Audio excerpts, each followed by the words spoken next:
Il convient à l'homme d'agir envers son épouse avec un bon comportement et beaucoup de sagesse, mais pas au point qu'elle ne soit plus respectueuse envers lui.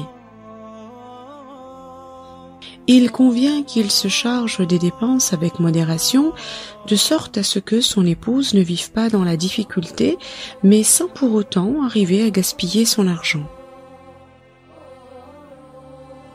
Il convient qu'il lui enseigne la science de la religion dont elle a besoin. Il l'exhorte, lui rappelle le châtiment de Allah si elle se laisse aller et contredit la religion. Il est tendre et doux avec elle quand elle accouche. Il lui tient compagnie et ne lui montre pas qu'il est chagriné si l'enfant à qui elle a donné naissance était une fille.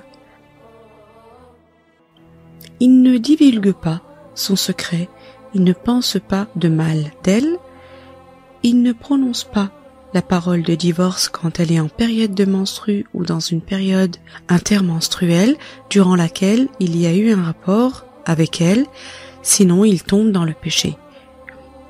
Il est à noter que le divorce est tout de même effectif dans ce cas. Tout comme Allah a ordonné à la femme certaines choses qu'il n'a pas ordonnées à l'homme, Allah a également ordonné des choses à l'homme qu'il n'a pas ordonnées à la femme. Chacun des deux doit patienter pour accomplir ce que Dieu a ordonné en étant sincère par recherche de son agrément. Que chacun cherche l'exemple et trouve le modèle dans la conduite des prophètes et des vertueux qui les ont précédés.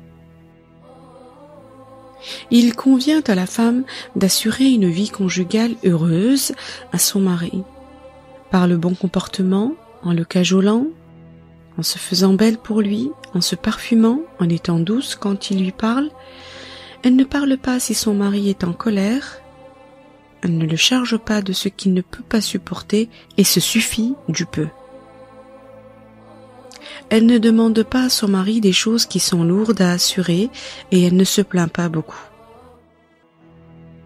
Il convient aussi qu'elle soit une bonne gestionnaire de sa maison, qu'elle soit soucieuse d'accomplir la prière et l'adoration de son Seigneur, qu'elle priorise le droit de son mari sur son avis à elle et celui de ses proches parents. Elle fait preuve de tendresse avec ses enfants, elle ne les gronde pas souvent, elle ne remet pas en cause la parole de son mari, elle ne tire pas fierté de sa beauté ou de son argent et ne divulgue pas son secret. Si son mari meurt, elle s'endeuille pour lui et ne se fait pas belle. Elle ne se parfume pas pendant la période d'attente postmaritale.